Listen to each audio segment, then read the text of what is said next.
Bonsoir à tous, merci de votre présence ce soir à notre webinaire décryptage des rendements 2025 de nos fonds en euros. Je serai accompagné ce soir de Pierre Lally. Bonsoir à tous. Donc directeur des investissements à la France Mutualiste, et moi-même, donc David Lombard, responsable ingénierie patrimoniale, participerai bien sûr à cette présentation. Je vous rappelle que vos caméras et vos micros sont coupés. N'hésitez pas en revanche à poser vos questions dans le fil de conversation. Nos équipes tenteront d'y répondre pour le mieux et nous prendrons bien sûr avec Pierre quelques questions en fin de présentation. Vous avez également la possibilité d'activer un bouton Click to Call si vous souhaitez être rappelé à l'issue effectivement de ce webinaire. Donc n'hésitez pas à l'utiliser. Quelques mots d'introduction pour commencer. Donc, vous rappelez que bien sûr, notre belle mutuelle a désormais plus de 130 ans d'expérience en épargne retraite. Nous sommes 100% indépendants. Notre ratio de solvabilité toujours supérieur à 250% et témoigne de notre solidité financière. On y reviendra sans doute tout à l'heure. Et puis, à titre non pas anecdotique, mais effectivement plutôt une fierté d'avoir réalisé l'année dernière plus d'1 milliard d'euros de chiffre d'affaires donc en 2025, ce qui représente tout de même une progression de plus de 40% par rapport à l'année passée. Notre réseau de 170 conseillers sont à votre service partout en France. Ils sont accompagnés sur le terrain par 280 ambassadeurs. Vous pouvez bien sûr bénéficier de leur expertise lors de rendez-vous en agence, à votre domicile, par téléphone ou en visio. Et vous avez bien sûr accès à un espace personnel qui s'enrichit, je dirais, année après année, ou en tout cas quasiment mois par mois, de nouvelles fonctionnalités pour vous permettre toujours plus d'opérations en toute sécurité et de façon autonome. Sans plus tarder, je vous présente donc le sommaire de ce soir. Je vais vous présenter donc du coup les taux de rendement de nos fonds en euros de 2025. Pierre, en deuxième partie, abordera le décryptage de cette performance, comment la réaliser. Je le remercie d'avance. Et on abordera un sujet peut-être un peu plus pratico-pratique, comment diversifier son épargne avant de répondre bien sûr à vos questions. Sans plus tarder, voici effectivement l'annonce de nos taux de rendement 2025 que nous avons communiqué depuis le 8 janvier désormais. Donc, dans la continuité effectivement de ces dernières années, la France Mutualiste a eu le plaisir d'annoncer des taux de rendement particulièrement performants. Nous figurons parmi les acteurs les plus compétitifs du marché avec des rendements sans condition de détention en unité de compte tout en renforçant nos réserves. 3,50% pour les contrats d'assurance vie monosupport et multisupport, dont notre contrat phare Acte Épargne 2, 4% pour le plan d'épargne retraite individuel, LFM Perform, et 4,30% pour les rentes de notre contrat historique, la rente mutualiste du combattant, qui a célébré ses 100 ans en 2025, donc l'année dernière. Alors cette performance, elle est significative. Pourquoi? Parce qu'effectivement, dans le contexte que l'on connaît aujourd'hui, tout simplement, les produits d'épargne réglementés peinent finalement à protéger le pouvoir d'achat. C'est ce qu'on a voulu vous illustrer effectivement à travers cette slide. Et il faut effectivement se rendre compte que la performance brute de prélèvements sociaux et fiscaux est cumulée sur 3 ans à 11,19% contre 8,09% pour les autres contrats effectivement de la place. Pour les contrats de type livret, la performance est bien en deçà. Et c'est ce qui fait qu'aujourd'hui, les Français se tournent généralement et assez massivement vers le fonds en euros, ce qui fait que la collecte du marché, effectivement, a très fortement bondi en 2025. Et je l'espère aussi, vous y avez certainement contribué. Alors, ces bonnes performances, bien sûr, nous permettent à nous, en tant que mutualistes, et notamment à la France mutualiste, de bénéficier de récompenses et de salutations par la presse, que ce soit pour notre contrat Acte Épargne 2, pour notre contrat Perrin, LFM Perform, mais aussi pour notre contrat phare et historique, la RMC. Et il ne faut pas dissocier ces récompenses avec le travail qualitatif que mènent les équipes au quotidien, puisqu'on est très fiers de vous dire que depuis la 3e année consécutive, nous avons obtenu le label de meilleur conseil d'épargne décerné par Challenge. Donc, on l'a eu en 2023, 2024 et désormais 2025, ce qui assoit effectivement, encore une fois, notre expertise et notre accompagnement de terrain de proximité fait par les conseillers au jour après jour. Alors, le fonds en euros de la France Mutualiste, avant de passer, donc, du coup, effectivement, je dirais au cœur du sujet, je rappelle que c'est un fonds ouvert à tous, 100% accessible, sans contrainte d'investissement sur des unités de compte. Donc, un fonds en euros largement diversifié. Il est effectivement optimisé pour avoir la meilleure des performances, et ça, Pierre va nous l'expliquer. Et surtout, effectivement, on est fiers de dire qu'il est solide et durable. Pourquoi? Puisque 100% des actifs de notre fonds en euros intègrent des caractéristiques environnementales et ou sociétales. Pour ceux qui sont un petit peu, je dirais, techniques sur le sujet, il faut savoir que notre fonds en euros et d'article 8. Peut-être que tu auras l'occasion d'en dire quelques mots, Pierre, si des fois, effectivement, on a le temps d'expliquer cette notion. En tout cas, après année, on arrive effectivement à avoir les lauréats de la presse grâce à ces caractéristiques. Sans plus tarder, je te passe la main. Très bien. On passe au décryptage. Allez. Et je te laisse les slides suivantes, mais je reste attentif. Merci David. Bon, allez, on va essayer d'ouvrir un petit peu le capot du moteur et puis vous expliquer comment est construit ce fonds en euros, d'où vient la performance et comment on met en avant la diversification et puis la gestion de long terme au travers de notre allocation d'actifs. Donc, tout d'abord, il faut voir que ce fonds en euros est constitué de 4 grandes poches, puisque la diversification, c'est la clé de la solidité. La première grande poche, ce sont les obligations, qui représentent un petit peu plus de 60% de notre allocation d'actifs. Ça, c'est le cœur de la stratégie du fonds en euros. Puis, il y a les actions, qui sont à un petit peu plus de 13% aujourd'hui de notre allocation d'actifs. On a l'immobilier à un peu plus de 15%, qui est là vraiment ce que nous, on peut appeler le pilier de solidité. Et puis enfin, le non coté, avec un petit peu moins de 7% de l'allocation globale, qui va être plutôt là, le boost de performance.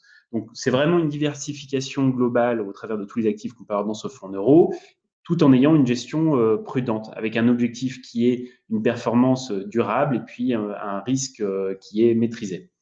Donc, on peut peut-être commencer par la poche obligataire. Oui, tout à fait. Alors, c'est vrai que c'est intéressant et je pense que pour les auditeurs ce soir, nos adhérents qui se sont connectés l'année dernière, parce qu'on a fait l'exercice l'année dernière, ça peut permettre aussi de voir éventuellement un peu l'évolution. Donc, effectivement, on va commencer par cette fameuse poche obligataire qui est apparemment le cœur du réacteur du fonds euro. Exactement. Donc, cette poche obligataire, comme je disais tout à l'heure, c'est un petit peu plus de 60% de l'allocation globale du fonds euro. C'est le pilier central de ce fonds euro. Et cette classe d'actifs, elle délivre des rendements qui sont sûrs année après année. En fait, nous, on a une approche d'investisseur, enfin d'acheteur qu'on dit buy and hold, c'est-à-dire qu'on a une détention des obligations sur le long terme et on peut venir voir toutes les fluctuations de marché sans souci et tenir le cap coûte que coûte. Et du coup, c'est un peu comme un particulier qui détient une obligation lui-même, qui prête de l'argent donc finalement à une entreprise par le biais d'une émission obligataire et qui la porte jusqu'à son terme. Exactement, c'est ça. C'est ça l'approche qu'on a. Et notre particularité dans cette classe d'actifs, c'est que nous sommes majoritairement investis en obligations d'entreprise. Donc, on va financer beaucoup plus des entreprises que de la dette d'État. Et ça nous a permis, sur le long terme, d'avoir un rendement plus intéressant sur cette poche, notamment pendant la période des taux bas qu'on a pu connaître. Peut-être ça maintenant un peu plus de 3 ans, c'est vrai. Voilà, c'est ça. On a presque l'habitude de l'oublier, mais effectivement, pour nos plus anciens adhérents, vous avez sans doute connu un peu tous les niveaux de rémunération du fonds en euros. Et c'est vrai qu'on avait finalement traversé, avant la guerre en Ukraine et avant le krach obligataire, finalement, une période de plus de 10 ans de taux bas. Donc des obligations qui n'avaient pas beaucoup de rendement. Donc, exactement. Donc là, ça s'est amélioré et ça continue, ou en tout cas, ça s'est stabilisé. Exactement. Parce que si on regarde un petit peu le graphique que vous pouvez voir à droite, en bleu, vous pouvez voir le niveau de réinvestissement qu'on est capable de fournir. Et en rouge, un petit peu les obligations d'État. C'est-à-dire que la grande barre rouge horizontale, c'est le niveau 0% de rendement. Et on peut voir que les obligations d'État, elles, ont flirté ou sont même parfois passées en dessous de 0. Et nous, on a pu continuer, grâce au fait de réinvestir dans des obligations d'entreprise, de maintenir un niveau de rendement intéressant. Et ce qui s'est passé effectivement depuis 2022, c'est que les taux sont remontés très fortement et on a pu revenir un petit peu plus sur des obligations d'État, ce qu'on faisait un petit peu moins avant, et ça nous a permis de passer ce trou d'air et de maintenir un niveau de rendement très intéressant aussi sur cette classe d'actifs. On verra peut-être, du coup, il y aura peut-être des questions en ligne. À mon avis, celle-ci, elle sera posée. On verra si on n'y répond pas. Je te laisse un joker. Tu n'en auras pas plusieurs, mais au moins, tu auras peut-être un joker. Oui, on peut se dire qu'effectivement, aujourd'hui, on entend souvent parler de la notation de l'État français, de la dégradation des finances. Donc, les obligations, du coup, ont tendance à monter. Si je me souviens bien, on doit être aux alentours des 3,60 pour l'OAT, donc l'obligation assimilable du Trésor français. Ça veut dire qu'il emprunte à ces niveaux sur 10 ans, à peu près. Donc, peut-être qu'effectivement, aujourd'hui, a repris des positions dessus, ou pas, d'ailleurs. Mais voilà, ce sera intéressant de voir si on a la question et Et sinon, tu nous diras. Non, bien sûr, tu as raison, mais c'est tout à fait ça. Les obligations d'État sont devenues plus attractives qu'elles n'étaient forcément avant, donc on en a profité aussi. Donc, il faut retenir quoi de cette poche obligataire? C'est que c'est une poche qui a une très large diversification, à la fois sectorielle et géographique, pour diversifier et réduire le risque. Il faut voir qu'on a un rendement qui est supérieur à plus de 4% dans nos réinvestissements depuis 3 ans. Et on bénéficie effectivement à France Mutualiste d'une forte collecte nette depuis quelques années et donc forcément qui tombe au meilleur moment puisqu'on peut pleinement profiter de ce contexte de taux élevé et améliorer finalement la rentabilité future de la poche obligataire. Donc, on retient quoi de cette poche obligataire? C'est une poche qui est créateur de valeur et qui permet d'assurer un rendement maîtrisé et de long terme. Impeccable. On passe du coup à la poche suivante, la poche action. Exactement. Alors, la poche action, donc lorsqu'on voyait un petit peu tout à l'heure la répartition de notre actif général, enfin par exemple du fonds en euros, cette poche, elle représente à peu près 13% de l'allocation. C'est notre levier de performance, puisqu'elle offre à la fois du rendement et un stock important de plus-values latentes, donc des plus-values qu'on pourra mobiliser soit tout de suite, soit plus tard au besoin. Et ces 3 dernières années, comme vous pouvez le voir au milieu sur le graphique, c'est une poche qui a délivré une performance à plus de 2 chiffres, donc encore à quasiment 13% sur l'année 2025. Nous, notre particularité, c'est qu'on a une exposition légèrement plus élevée aux actions qu'une partie du marché, puisqu'on a véritablement une vision long terme du financement de l'économie au travers des actions. Et ça, c'est rendu possible, on l'a dit déjà tout à l'heure, grâce à nos réserves financières qui sont très solides, avec un ratio de solvabilité à plus de 250% des exigences réglementaires. Cette poche, elle aussi, comprend une grande diversification à la fois sectorielle, géographique, donc y compris à l'international et notamment aux États-Unis, puisque c'est l'un des marchés les plus porteurs. Et puis, on a d'année en année un stock de plus-value latente qui n'arrête pas de monter, encore plus de quasiment 10% entre 2024 et 2025. C'est une poche qui va nous offrir une grande flexibilité d'arbitrage. Et donc, qu'est-ce qu'on retient encore une fois de cette poche action? Elle est créateur de valeur puisqu'on finance l'économie et donc toutes les entreprises de l'économie. Elle offre un très bon niveau de rendement et puisqu'on est investi depuis très longtemps et un petit peu plus qu'une part du marché sur cette classe d'actifs, on a un stock important de richesses latentes et mobilisables facilement. Donc encore une fois, ça vient solidifier, ça on l'avait déjà dit effectivement l'année dernière, mais du coup ça se conforte, ça vient solidifier effectivement les rendements futurs. Et on sait qu'on peut du coup utiliser cette poche-là pour conserver des niveaux de rémunération attractifs. Exactement. Finalement, ce qu'on constate ici, c'est que c'est vrai qu'on a eu, pour ceux qui suivent peu la bourse, mais qui entendent peut-être un petit peu souvent les actualités et peuvent craindre un petit peu ce qui se passe sur les marchés, finalement 2025 a été une année plutôt profitable. Je vois que tu as affiché les performances du CAC 40 notamment, et puis de quelques indices du coup européens et outre-Atlantique. On voit que les performances sont plutôt bonnes et que du coup, effectivement, elles sont venues encore une fois renforcer la performance.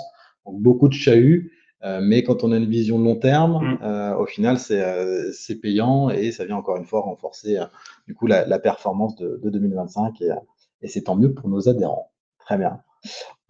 Poche suivante. Alors, historique poche suivante, aussi. très historique effectivement, c'est notre poche immobilière. Donc celle-ci a constitué un petit peu plus de 15% de notre allocation d'actifs, donc l'allocation du fonds en euros. C'est notre pilier de solidité.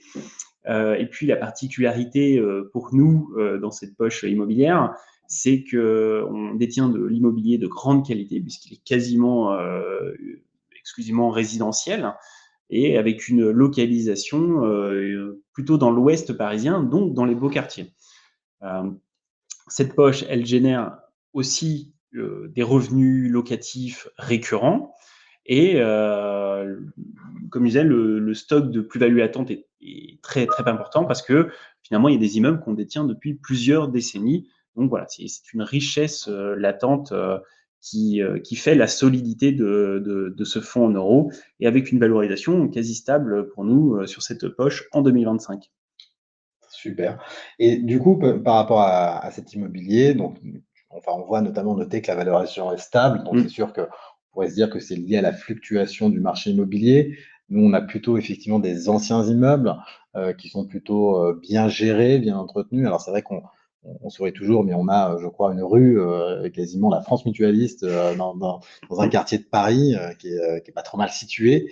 Mais est-ce que des fois, il y a des sujets, en tout cas, de vente, d'acquisition? Est-ce que c'est le cas actuellement? Le marché avait baissé? Est-ce que c'est des choses qui se passent? Du coup, c'est vrai que les gens peuvent s'interroger sur finalement la flexibilité de ce portefeuille immobilier. Ça arrive? Oui, oui, après, on suit un programme qui est à peu près stable d'année en année. Il y a effectivement certaines années où il y a un petit peu moins de cessions, mais globalement, ça reste un marché finalement assez stable pour nous, puisque comme on voit sur l'ouest parisien, c'est aussi des prix de l'immobilier qui ne baissent pas ou très peu, ou même parfois qui continuent d'être certaines fois, pour certains quartiers, des niches, et pour lesquels là, clairement, il ne baisse pas, il ne fait que monter. Ouais, et du coup, c'est là encore une fois la vision de long terme et qu'avaient, je dirais, déjà nos fondateurs, puisque ce patrimoine est effectivement très, très historique. Et conséquent. Et conséquent.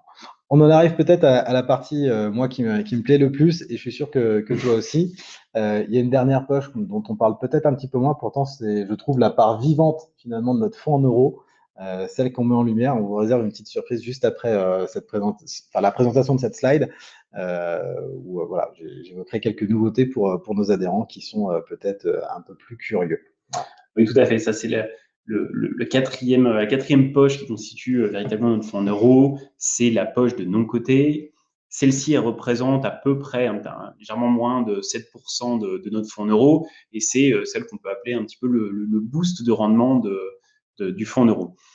Puisque cette poche est une source de performance, on va dire, complémentaire et stable, puisque comme son nom l'indique, le non-coté, bah, ça offre un petit peu moins de volatilité, enfin même moins que les marchés financiers. Donc c'est une sorte d'amortisseur quand les marchés financiers, eux, fluctuent beaucoup plus, mais qui offre une performance attractive vraiment sur le long terme très intéressante. Comme vous pouvez le voir un petit peu au milieu de cette slide, on a sur la dette privée des rendements qui sont autour de 5 à presque 6%, voire un peu plus, presque 10% sur la mezzanine. Et lorsqu'on investit sur du private equity, donc du capital investissement, on a des rendements qui là vont aller de 8 jusqu'à 12%. Donc c'est quelque chose qu'on fait de manière un petit peu plus réduite dans cette allocation globale, mais qui vraiment vient donner encore davantage de rendement dans ce fonds en euros. Ça nécessite pas mal d'expertise. Effectivement. Alors, tu as glissé effectivement un mot légèrement technique, fonds de dette mezzanine, et on le voit sur d'ailleurs la slide, hein, vous avez différentes catégories de dettes, juste pour essayer de traduire ce que c'est. Finalement, ce qu'on appelle dette senior, c'est des dettes peut-être un peu plus principales, classiques, et la dette mezzanine, du coup, c'est celle qui est un peu plus risquée finalement. Oui, c'est ça, la dette un petit peu plus, du coup, c'est l'inverse, c'est un peu plus junior. Un peu plus junior. Légèrement plus risqué. Mais bon, effectivement, Elle est aussi, le rendement associé voilà. est On aussi en reparlera intéressant. tout à l'heure, de toute façon. Alors, Ouais. ça sera ma partie plus, mais Tout à fait. d'expliquer que c'est corrélé finalement pour avoir effectivement aussi un peu de rendement. Il faut aller chercher un petit peu de risque. C'est assez classique. Et puis, il y a une particularité dans ces classes d'actifs, c'est que en plus du rendement qui est attractif, c'est qu'on investit clairement là, localement, que ce soit en France ou en Europe. Et aujourd'hui, on a fait l'exercice de savoir finalement où est-ce qu'on investissait, à quel endroit, dans quoi. Et on a transparisé tous nos investissements en nos côtés, dans tous les fonds dans lesquels on a investi. Et il s'avère que on peut aujourd'hui dire qu'on a un peu plus de 100 millions d'investissements qui sont localisés, vraiment localement en France, qui financent un petit peu plus de 800 entreprises, ou bien un peu plus de 143.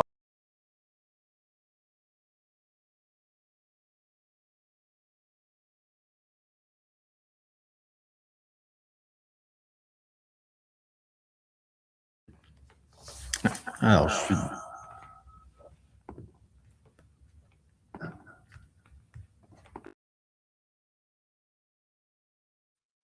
Normalement, Pierre est de nouveau en ligne et Je suis de retour. Et ça doit fonctionner. Donc, du coup, oui, tu disais la transparisation finalement Voilà, donc de la carte. les Effectivement. placements que tu réalises au quotidien pour le fonds en euros. Voilà, donc c'est un petit peu plus de 100 millions investis localement en France, avec plus de 800 entreprises financées, 143 projets d'infrastructure, et finalement qui soutient un peu plus de 75 000 emplois sur notre territoire. Donc on peut retenir effectivement que dans cette poche, sur le non-coté, c'est un boost de rendement pour le fonds en euros, tout en investissant localement avec un impact territorial. Et ça on a essayé De le transpariser le transpariser. et du coup de le rendre perceptible par nos adhérents. Et moi, je suis plutôt très fier parce que du coup, ça me permet de faire la transition donc, sur la slide qui suit, où vous découvrez finalement cette cartographie des investissements. Alors, je pense que tout le monde a eu un peu écho des débats parlementaires autour de la finance improductive, où on ciblait l'assurance vie. Bah, finalement, ça, c'est peut-être le meilleur moyen pour prouver que quand vous épargnez au sein d'un contrat d'assurance vie, et même si vous épargnez au sein du fonds en euros, bah, derrière, des personnes comme toi, Pierre, et tes équipes, finalement, bah, investissent dans des projets concrets. Donc ça, effectivement, cette carte de France montre effectivement bah, où sont investis les capitaux. Donc ça permet effectivement localement de s'apercevoir bah, oui, qu'on a financé des projets, nous, la France Mutualiste, et donc vous, en tant qu'épargnant. Cette cartographie, vous pouvez la retrouver. On vous a communiqué, ou en tout cas on va le faire si ce n'est pas encore le cas, l'intégralité de ce communiqué de presse où figurent bah, tous les éléments qui sont ici dans les quelques slides qu'on vient d'illustrer. Et en tout cas, je trouve que c'est une façon voilà, un peu parfaite finalement de se rendre compte de ce qui est fait avec votre argent. Il n'est pas passif et effectivement, il va à destination de l'économie réelle. Et voilà, bon, moi, je suis très content en tout cas d'en parler ce soir. Est-ce qu'on peut, au-delà effectivement de ces investissements, je dirais en France, il y en a aussi bien sûr en Europe, montrer ce que tu fais et donner peut-être un ou deux exemples sur, enfin deux d'ailleurs, plus particulièrement, de ce qui est fait à travers le fonds en euros de façon concrète. Oui, on va essayer d'illustrer un petit peu le non-coté et non-coté. un petit peu tous ces fonds. Donc, l'un des premiers fonds intéressants pour illustrer le non-coté, c'est un fonds dont on vous a déjà un petit peu parlé l'an passé, puisqu'en 2024, on a investi 20 millions dans les 100 millions qui ont été levés par ce fonds auprès du groupe pour investir dans la biodiversité. Et ce fonds, il allie à la fois rendement financier et puis impact environnemental avec un objectif qui est relativement simple, c'est de protéger et de restaurer la biodiversité tout en ayant une performance qui suit, puisqu'elle est autour de 5%, et tout en ayant une approche nouvelle de ces investissements, puisqu'elle est basée sur une approche scientifique. Donc, typiquement, on a un exemple parmi ce fonds d'investissement, un exemple d'investissement dans une société, c'est une société qui s'appelle GreenPod. Et celle-ci, c'est une société d'agriculture régénérative dans une ferme qui est située, enfin plusieurs fermes qui sont situées à la fois dans le sud de la France et en Espagne, où ils cultivent des amandiers et des oliviers. Ils ont mis en place une infrastructure qui est à la fois durable, avec un système d'irrigation durable, des machines adaptées, de la réhabilitation des sols et bien d'autres exemples, avec comme avantage effectivement la préservation et la régénération de la biodiversité, parce que c'est important. Un impact environnemental qui est mesurable, c'est toujours aussi quelque chose qui très important dans le non-coté, c'est qu'on parle d'investir localement, mais c'est aussi une manière d'expliquer et puis de mesurer finalement directement l'impact, puisqu'on peut avoir des chiffres sur les sols, sur l'écosystème, sur les ressources naturelles. Et puis, ce projet, c'est un soutien à la fois à l'économie réelle et agricole locale, mais qui aussi, parfois, parce qu'on se pose toujours la question, qui est un modèle économique qui est viable et qui est très, très bien structuré. Finalement, sur cette présentation, sur cet exemple, c'est aussi l'occasion de rappeler donc, du coup, que le fonds en euros, il est article 8, c'est-à-dire qu'effectivement, on tient compte de critères environnementaux, sociaux, pour effectivement nos investissements, donc ils ne sont pas choisis au hasard. Et ça, c'est très important, effectivement, au sein de la France Mutualiste. Voilà, parce que là, on en parle justement à travers du non-coté, un exemple, mais c'est aussi effectivement le cas sur toutes les autres classes d'actifs. On a un très grand nombre de critères ESG pour lesquels chaque sélection d'actifs qu'on va mettre dans ce fonds en euros passe par tout un filtre de critères ESG, que ce soit pour les actions, les obligations, le non-coté, même l'immobilier. Voilà. Très bien. Un deuxième et dernier exemple, avant de faire la deuxième partie. Tout à fait. Alors là, on fait un grand bond. On change totalement de secteur. C'est le fonds Héphaïstos, dans lequel on a investi cette année à peu près 30 millions d'euros. C'est un investissement qui est dédié à la souveraineté européenne dans le secteur de la défense. C'est un secteur qui est stratégique puisqu'il est confronté à des besoins importants de financement. Et en fait, ce fonds vient financer ce besoin via de la dette privée pour accompagner le développement industriel des sociétés françaises et aussi en Europe de la BITD, donc le secteur des sociétés industrielles derrière le monde de la défense. Le monde de la défense. Voilà. Donc avec un impact et un sens important à travers ce fonds, c'est tout d'abord le soutien clé pour une autonomie stratégique européenne, une contribution à la stabilité et puis à l'innovation et à l'emploi en France et en Europe. Et puis un investissement qui est aligné avec une finance qui est forcément utile et de long terme. Donc effectivement, voilà, 30 millions d'investis au sein de la base industrielle et technologique de la défense.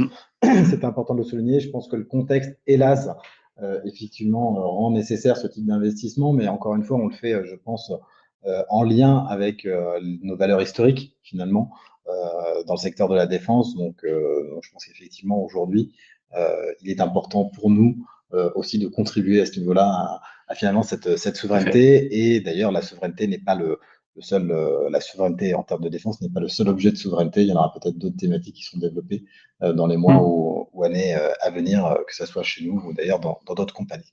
L'occasion juste pour moi de rappeler que ce fonds Héphaïstos a un petit frère, effectivement, proposé à la France Mutualiste donc par les conseillers, mais qui remplit exactement les mêmes objectifs. Donc, c'est un fonds de dette privée.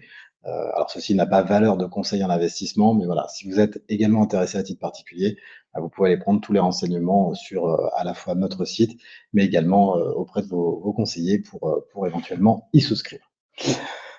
J'espère que, en tout cas, cette partie vous intéressait. Un grand merci, Pierre. Je vais zapper, mais n'hésite pas à compléter mes propos, puis on va revenir sur les questions à la fin, bien sûr, de ce webinaire. Il y a eu quelques soucis techniques, donc j'espère que vous nous entendez bien. Je suis désolé pour la qualité du réseau, si ce n'est pas le cas. Voilà, et sinon, on refera un exercice enregistré avec Pierre.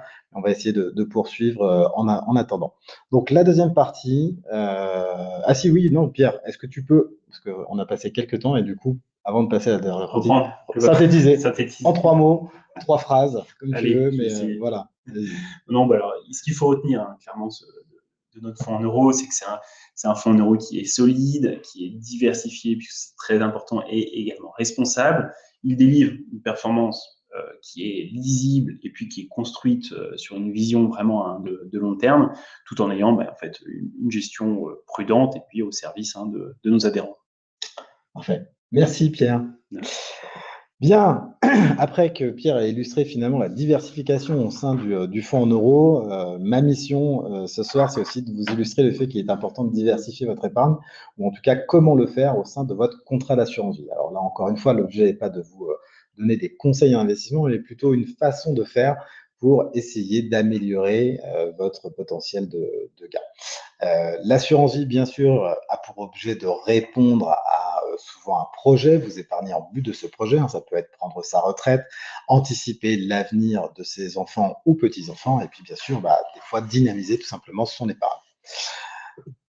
Si on essaye d'aborder quelques bons réflexes pour épargner, déjà, c'est avoir quelques données métriques. Effectivement, aujourd'hui, je dirais que les spécialistes, ou en tout cas les conseillers, en règle générale, vous inviteront à épargner à peu près 20% de vos revenus pour effectivement répondre à différents besoins. Ça peut tout aussi bien être de l'épargne de précaution.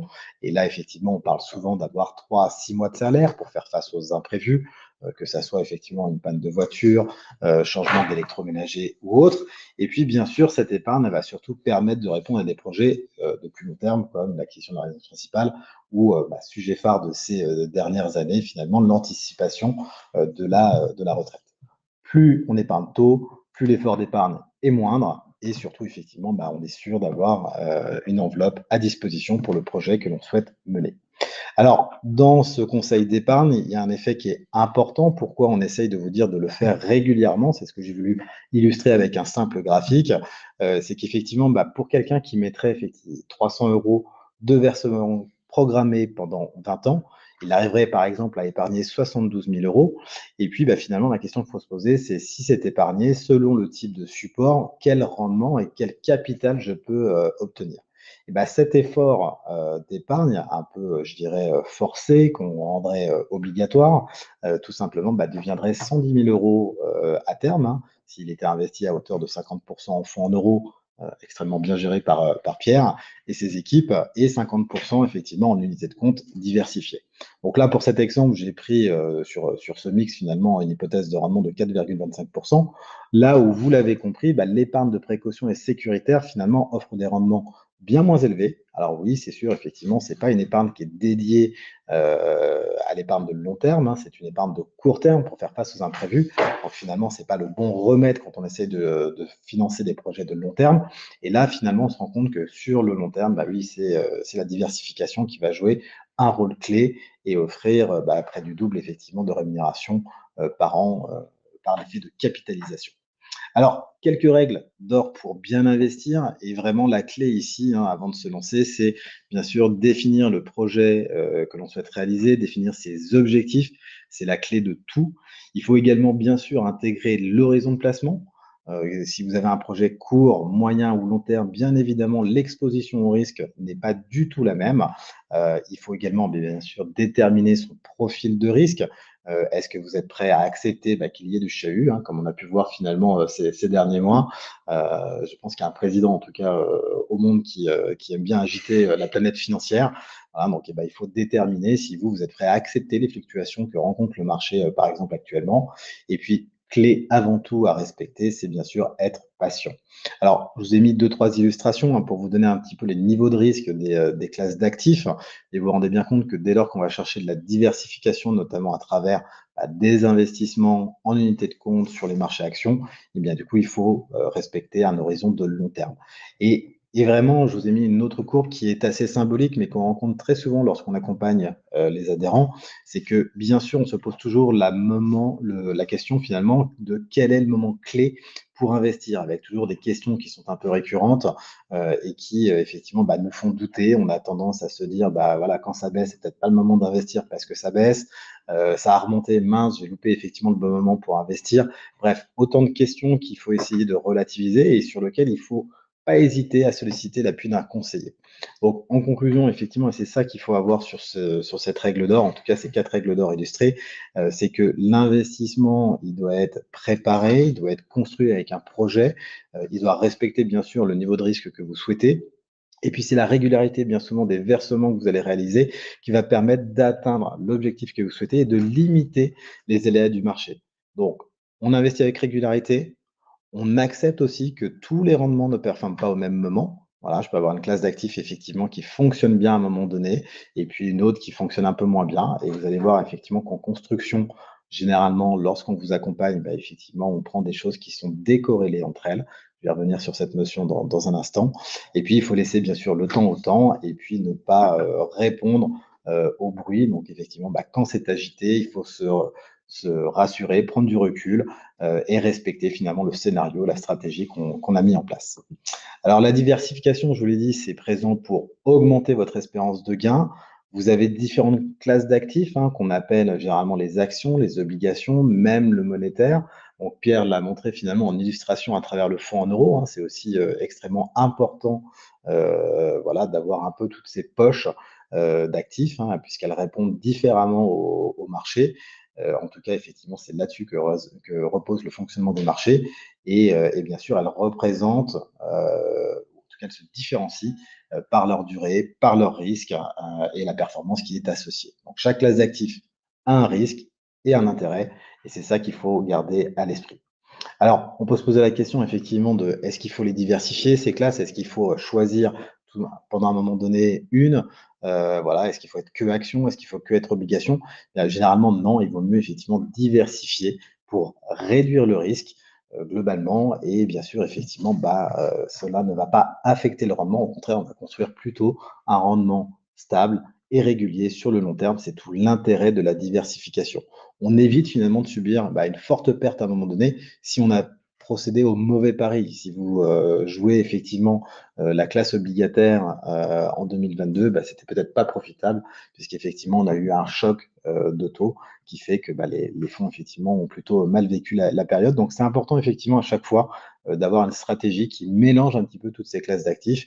Et puis derrière, vous pouvez appliquer bah, des critères sectoriels, tels que bah, donc, du coup, la géographie, certaines thématiques ou certains niveaux d'expertise. Et puis, bien sûr, aussi, puisqu'aujourd'hui, c'est important de le souligner, bah, des critères environnementaux, sociaux et de gouvernance. Les fameux critères ESG pour rendre vos investissements plus responsables.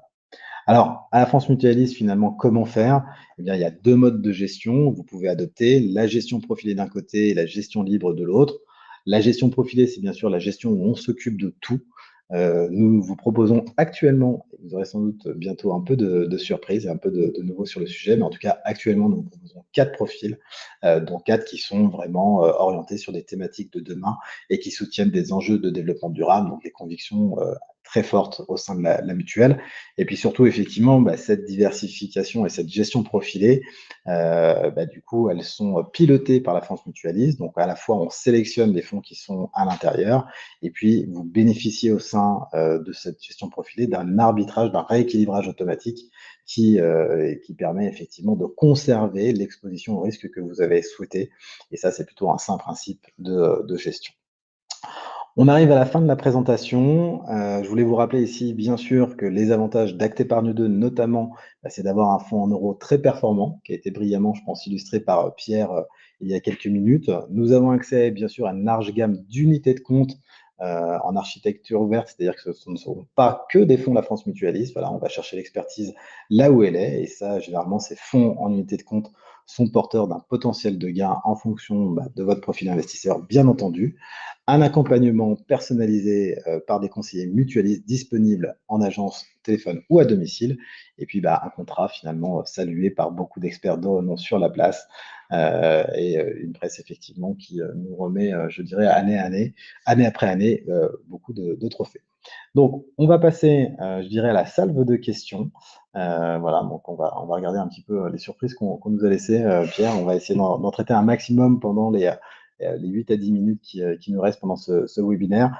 Je vous laisse afficher la slide effectivement qui concerne le parrainage. Voilà, je pense que si vous êtes satisfait de la France Mutualiste, des performances et des contrats effectivement qu'il vous propose, bah, n'oubliez pas effectivement qu'il y a une opération qui vous permet de nous recommander bah, des filleuls et vous-même effectivement potentiellement de profiter d'un avantage donc, que vous aurez le droit de choisir. Allez, Pierre, on bascule sur les questions. Je suis impatient de les découvrir. Un message de félicitations, on va peut-être commencer par ça. Un très joli taux, encore une fois, mais pourquoi une baisse du taux sur les 2 dernières années? Ah, on est challengé, Pierre. Et ça, je te la laisse, à moins que tu me dises Joker, mais c'est la première question. Je serais toi, j'essaierai de mesurer le Joker. Non, bah, après, il faut voir que ça reste quand même un très beau taux. Alors oui, certes, c'est une petite baisse, mais il faut voir que les marchés ont globalement été soit meilleurs, fut un temps, enfin il y a 1 ou 2 ans, soit presque aussi bons qu'à l'heure actuelle. Après, effectivement, il faut pouvoir continuer à délivrer un bon taux dans le temps. Donc l'idée n'est pas forcément de faire des éclats, et puis surtout de pouvoir délivrer le taux qu'on peut délivrer avec la récurrence et puis la reconstitution systématique de toutes les valorisations de nos actifs année après année. Donc oui, certes, il y a une petite baisse, mais c'est aussi pour continuer à délivrer dans le temps. Et moi, je vais même souligner quelque chose. Alors, je l'ai dit et peut-être assez rapidement.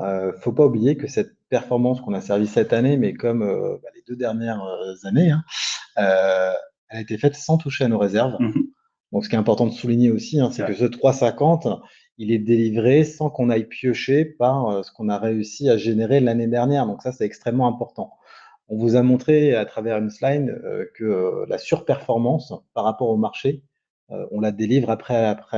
Donc, du coup, c'est vrai que bah, on note une petite baisse, mais qui est en lien aussi avec un fléchissement quand même des rendements obligataires, alors très léger, hein, tu l'as expliqué, alors je dirais rapidement, parce qu'on pourrait en faire des heures sur le sujet, mais quand vous entendez par exemple que la Banque Centrale Européenne baisse ses taux ou que la Fed donc la Banque centrale américaine baisse ses taux, bah oui, effectivement, ça a un impact sur le marché obligataire. Donc, le cœur du réacteur, cette fois-ci, a potentiellement moins d'opportunités de générer du gain. On pourrait maintenir bah, du coup des taux supérieurs, mais ça voudrait dire qu'on piocherait dans nos réserves potentiellement ou qu'on distribuerait un peu trop. Bah, là, effectivement, on fait le choix, encore une fois, dans un sens très mutualiste, pour conserver du coup effectivement ce rendement à des niveaux très satisfaisants qui nous mettent quand même sur le podium des meilleurs assureurs de la place. Donc je pense qu'on n'a pas à en rougir. Mais voilà, on peut comprendre qu'effectivement, on peut se poser des questions quand on voit que ça baisse. Mais encore une fois, c'est pour préserver la performance de long terme. Et puis, si d'aventure on devait piocher dans nos réserves, en tout cas, c'est de le faire au meilleur des moments et pas quand les taux sont finalement relativement attractifs. Donc celle-ci, effectivement, elle est, euh, elle est répandue. On nous pose une question, alors je vais peut-être y répondre sur le rapprochement avec Malakoff Humanis, c'est est-ce qu'on a toute l'attitude pour gérer et décider des unités de compte dans lesquelles on investit? Alors, je pense qu'il faut dissocier, enfin moi je vais répondre pour la partie peut-être très réseau, mais il faut dissocier effectivement bah, la partie réseau et ce qu'on propose à nos adhérents avec la partie, je dirais, institutionnelle et gestion du fonds en euros. En tout cas, pour le réseau aujourd'hui, bien sûr, on le fait des fois en échange avec Malakoff Humanis, mais là-dessus, on n'a pas de contraintes spécifiques. Encore une fois, on est en architecture ouverte sur les unités de compte qu'on propose. Il n'y a pas de vœu de changer, en tout cas, dessus et de proposer uniquement une gamme qui serait Malakoff Humanis. Et encore une fois, quand on a des fonds potentiellement qui viendraient d'une de nos filiales, elles seraient sélectionnées parce qu'elles ont toutes les caractéristiques pour y être. Donc voilà, je pense que d'un point de vue réseau et d'un point de vue proposition, celle-ci ne souffrirait pas d'une quelconque imposition. Côté, je dirais institutionnel, moi j'y vois plutôt des synergies parce que tu l'as évoqué tout à l'heure, tu investis dans des fonds en biodiversité, fonds Héphaïstos. Oui, c'est ça. Alors, de la même manière hein, que les UC, c'est cette idée d'architecture ouverte, c'est-à-dire qu'on va sélectionner vraiment ce qu'on trouve de mieux dans le marché, mais parfois, effectivement, bah, par chance, ce rapprochement nous permet aussi de faire des synergies, notamment pour quelques investissements pour lesquels on a besoin de mettre des tickets plus importants et le fait de le faire ensemble eh bien, nous permet soit de lancer certains projets, comme le fonds biodiversité, ou bien parfois justement d'accéder à des fonds sur lesquels il nous aurait été nécessaire d'investir un montant plus important, mais en le faisant ensemble, on peut y accéder comme ça. Mais le maître mot, c'est l'architecture ouverte, effectivement. D'accord. Bon, en tout cas, ça renforce les possibilités pour toi Exactement. de ton côté, donc c'est plutôt une bonne nouvelle. Une question, celle-ci, elle va te plaire, je pense. Financez-vous les entreprises polluantes? Alors, le pétrole qui est cité, c'est ça, Ouais. effectivement. Alors, on a des critères ESG qui sont très très stricts. C'est-à-dire que on a très peu, voire quasiment pas, d'investissement dans les entreprises pétrolières et encore moins dans toutes celles qui font des hydrocarbures non conventionnels. Mais tous ces chiffres sont notamment très transparents.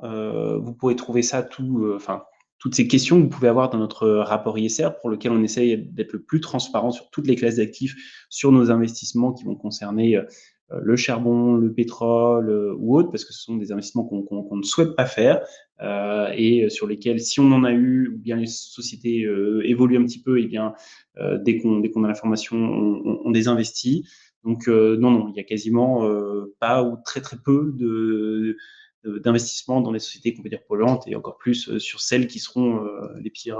Mais bon, après, comme tout, je veux dire, le monde est constitué de tous les secteurs et on ne peut pas s'arrêter de financer entièrement un pan de l'économie. Mais si on doit le faire, on choisira forcément les meilleurs acteurs. Et ce seront de toute manière des secteurs qui seront très largement sous-pondérés. Très largement. Je pense qu'on peut souligner, alors on l'a vu encore une fois très rapidement dans les slides, hein, le webinaire dure 45 minutes et on arrive bientôt à la fin et pas beaucoup plus.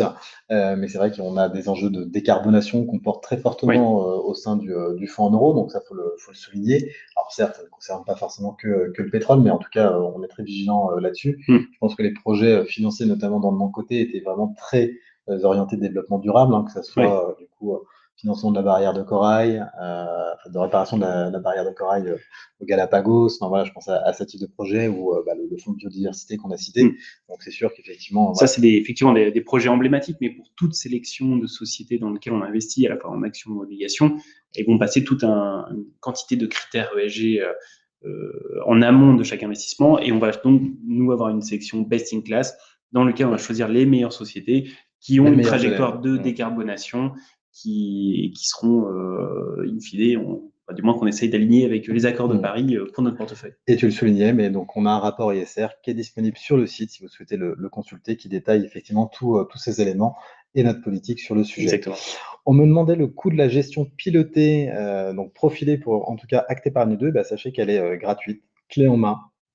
Voilà, puisqu'effectivement la France Mutualiste, nous n'appliquons pas de frais d'entrée, pas de frais d'arbitrage non plus, et il faut savoir que nos frais de gestion sont uniquement de 0,77% annuel. Donc après, je vous invite bien sûr à consulter toute la documentation pour avoir le détail de l'intégralité des coûts pouvant s'appliquer effectivement au produit. Mais pas de frais en tout cas sur la gestion pilotée. Une question peut-être effectivement liée, alors on va peut-être essayer de conclure là-dessus, on est quasiment à la fin du webinaire et sachant qu'on a eu un petit lag, je m'accorde 1 ou 2 minutes supplémentaires. On me demandait effectivement si l'impact de la baisse du dollar par rapport à l'euro a changé peut-être l'exposition qu'on devait avoir sur les unités, enfin sur les États-Unis, pardon, sur les US.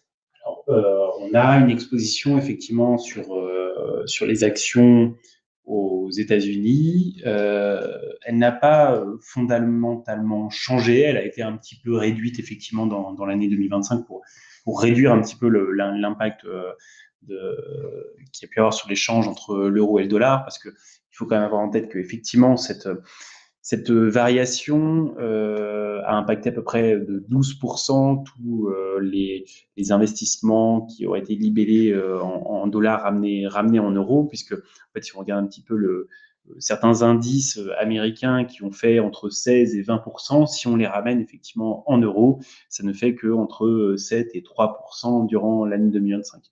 Donc effectivement, la volatilité qu'il y a eu sur l'échange, notamment euro-dollar, en 2025, a coûté un petit peu de performance.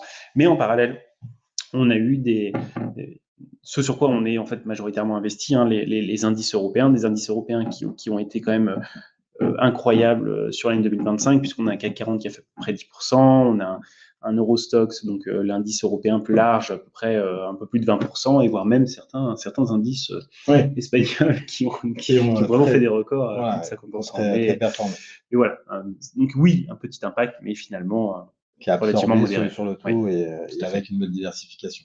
Je vois une question sur le positionnement du taux LFM par rapport au marché. Alors, on vous a montré effectivement une slide générique qui illustrait le fait qu'on était quelque part largement au-dessus du marché. Sur les 3 dernières années, on fait 11,19% quand la moyenne du marché fait 8,09%. Pour essayer d'aller au plus fin, en tout cas, dessus, et ce que je peux vous répondre, c'est que cette année encore, on fait partie, pour l'instant en tout cas, et de ce qu'on voit des podiums des meilleurs fonds en euros de la place. Alors c'est vrai que les mutualistes traditionnellement sont généralement au-dessus par exemple des banques assureurs, et c'est vrai qu'on voit qu'on est on est quand même assez largement devant eux.